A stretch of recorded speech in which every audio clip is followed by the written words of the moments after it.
இதில் பார்த்தீங்கன்னா ஓட்ஸு, அதுக்கப்புறம் அவுல், அதுக்கப்புறம் பார்த்தீங்கன்னா கொஞ்சம் போல் சத்து மாவும் சேர்த்துருக்கேன். தண்ணியில் அப்படியே கொஞ்சம் நேரம் ஊற வச்சுட்டோம் அப்படின்னா இந்த மாதிரி வந்துடும் உங்களுக்கு. இதில் வந்து நம்ம மசாலா வந்துட்டு ஆட் பண்ண போகிறோம். கொஞ்சம் போல் ஃபிஷ் மசாலா வந்துட்டு எடுத்துக்கலாம். இது டேஸ்ட்டுக்காக வேண்டி தான். நீங்கள் வந்துட்டு சிக்கன் மசாலா, மட்டன் மசாலா இந்த மாதிரி உங்கள் டேஸ்ட்டுக்கு தகுந்த மாதிரி நீங்கள் வந்து எடுத்துக்கலாம் தாராளமாக. நான் ஊற வைக்கும் போதே பார்த்தீங்கன்னா கொஞ்சம் போல் உப்பு சேர்த்து தான் வந்துட்டு ஊற வச்சுருந்தேன். ஸோ அதனால் உப்பு இதுக்கு வந்து இப்போ தேவை கிடையாது. அவ்வளோதான். இது எல்லாத்தையும் நல்லா மிக்ஸ் பண்ணிக்கலாம். நம்ம முட்டை பொரிச்சோம்ல, அந்த பேனில் வந்து ஆல்ரெடி கொஞ்சம் போல் எண்ணெய் இருக்குது. இப்போ அதுலேயே நம்ம இதை வந்துட்டு ஒரு பேன் கேக் பதத்துக்கு அப்படியே வந்துட்டு பொரிச்சு எடுத்துக்கலாம். ஒரு இதுவாக நம்ம அப்படியே பொரிச்சு எடுத்துக்கிற வேண்டியதுதான்.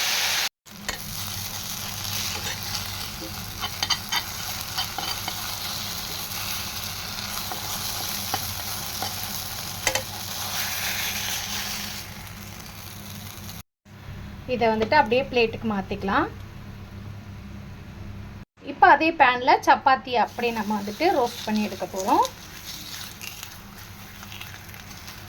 எண்ணெய் ஆல்ரெடி அதில் இருக்குது, அதனால் வேண்டி நான் அதிகமாக எண்ணெய் சேர்த்துக்கல. இருக்கிறதுலையே அப்படியே வந்துட்டு போட்டு எடுத்துக்கிறேன். அந்த மசாலாஸ்லாம் நம்ம ரெடி பண்ணோம்ல, அதெல்லாம் தான் இது. ஸோ அதுவுமே வந்துட்டு பார்த்திங்கன்னா டேஸ்ட்டு கூட கொடுக்கும். தனியாக நீங்கள் வந்துட்டு செய்யணுன்ற அவசியம் இருக்காது. ஸோ அதனால் அதுலேயே நான் வந்துட்டு செஞ்சுக்கிறேன்.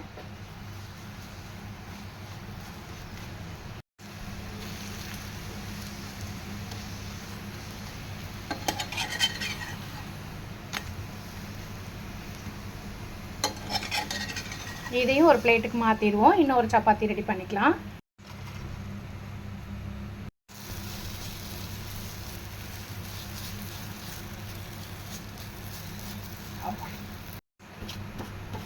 கொஞ்சம் ஹெல்த்தியாக ஒரு டிஃப்ரெண்ட்டான ஒரு ரெசிபி ட்ரை பண்ணியிருக்கு. எப்படி இருக்குன்னு நீங்களும் வந்து ட்ரை பண்ணி பார்த்துட்டு சொல்லுங்கள். அவ்வளோதான். இப்போ வந்துட்டு இதையும் பிளேட்டுக்கு மாற்றிடுவோம். ஃபஸ்ட்டு ஒரு சப்பாத்தியை வந்து இதில் நம்ம வச்சுக்கலாம். அதுக்கப்புறமா நம்ம ரெடி பண்ண ஆம்லேட்டு, அதாவது ஆஃப்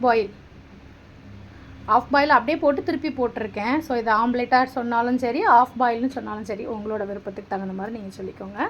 அதுக்கப்புறம் நம்ம ட்ரை பண்ண அந்த சூப்பரான ஒரு இந்த பேன் கேக் மாதிரி ரெடி பண்ணோம் இல்லையா, ஸோ அதை வந்துட்டு நம்ம இது மேலே வந்துட்டு அப்படியே வந்துட்டு வைக்க போகிறோம். இதுக்கு மேலாப்பில் அப்படியே வச்சிடலாம்.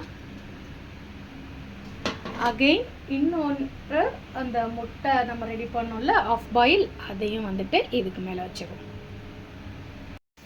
இப்போ ரெடி பண்ண இன்னொரு சப்பாத்தியையும் இதுக்கு மேலே வந்துட்டு வைக்கிறோம்.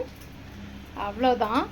சூப்பரான ஒரு டிஃப்ரெண்ட்டான ஒரு ரெசிபி வந்து ட்ரை பண்ணியிருக்கோம். நல்லா இருக்கும்னு நான் வந்துட்டு நினைக்கிறேன். இது வந்து ஃபஸ்ட் டைம் நான் ட்ரை பண்ணியிருக்கேன். குழந்தைங்களுக்கு நான் கொடுக்க போகிறேன். ரொம்ப டேஸ்ட்டாக இருக்கும்.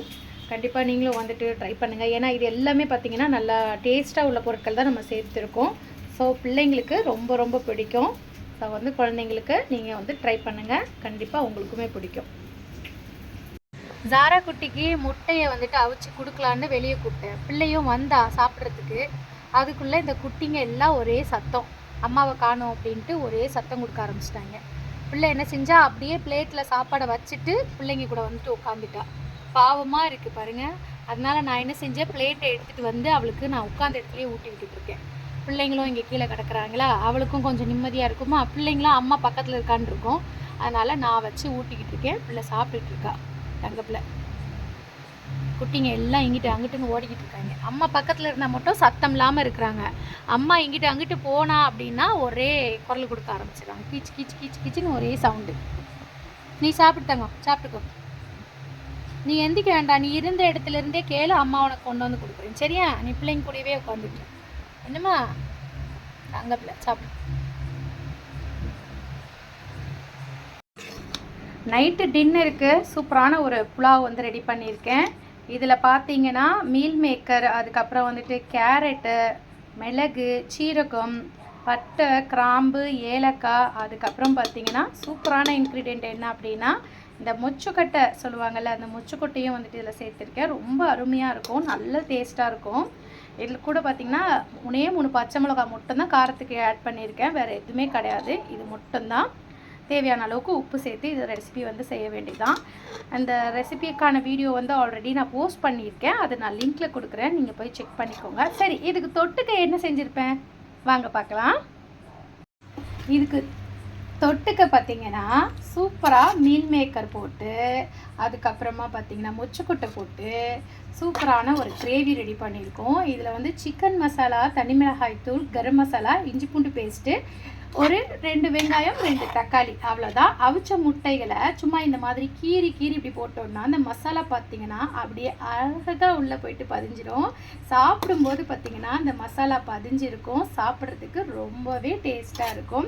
ஒன்ஸ் ட்ரை பண்ணி பாருங்கள். இது அப்படியே கடிச்சு சாப்பிடும்போது சிக்கன் மாதிரியே இருக்கும்னா பார்த்துக்கோங்க. வாங்க சாப்பிட எடுத்து வச்சிடுறேன். சுட சுட சூப்பரான மீல் மேக்கர் கேரட் போட்ட புலாவ் ரெடி பண்ணியாச்சு. இப்போ வந்துட்டு சேவ் பண்ணிகிட்ருக்கோம். இன்னும் கொஞ்ச நேரத்தில் அப்படியே வச்சு சாப்பிட வேண்டியது தான். அருமையான டின்னர் வந்து இன்றைக்கி நம்ம வீட்டில் ரெடி பண்ணியிருக்கோம். இது கூட மீல் மேக்கர் அந்த முட்டையும் போட்டு அந்த கிரேவியும் சேர்த்து அப்படியே சாப்பிட்டோம்னா சூப்பராக இருக்கும். நல்ல டேஸ்டியான ஒரு ரெசிபி. இதை நான் வந்துட்டு அடிக்கடி பிள்ளைங்களுக்கு வந்து செஞ்சு கொடுக்குறது ரொம்ப ஈஸியான ஒரு ரெசிபி. ஆனால் டேஸ்ட் பார்த்திங்கன்னா வேறு லெவலில் அட்டகாசமாக இருக்கும். செம்ம டேஸ்டியாக இருக்கும். இது கூட லாஸ்ட்டாக ஃபைனலாக பார்த்திங்கன்னா கொஞ்சம் கீ வந்துட்டு நம்ம ஆட் பண்ணும் பொழுது வாசனை பார்த்திங்கன்னா வேறு லெவலில் இருக்கும். இப்போ இது வந்து பிரிக்கும் போது எனக்கு இந்த சிக்கன் பீஸையும் மட்டன் பீஸையும் பிரிக்கிற மாதிரி ஒரு ஃபீல் ஆகுது. இதில் வந்து மட்டன் மசாலாவையும் நீங்கள் சேர்த்துக்கலாம். நான் வந்து சிக்கன் மசாலா சேர்த்துருக்கேன் இல்லையா, ஸோ நீங்கள் வந்து மட்டன் மசாலா கூட சேர்த்து நீங்கள் பண்ணலாம். ரொம்பவே அருமையாக இருக்கும். டேஸ்ட் பண்ணிவிட்டு எப்படி இருக்குன்னு சொல்கிறேன்.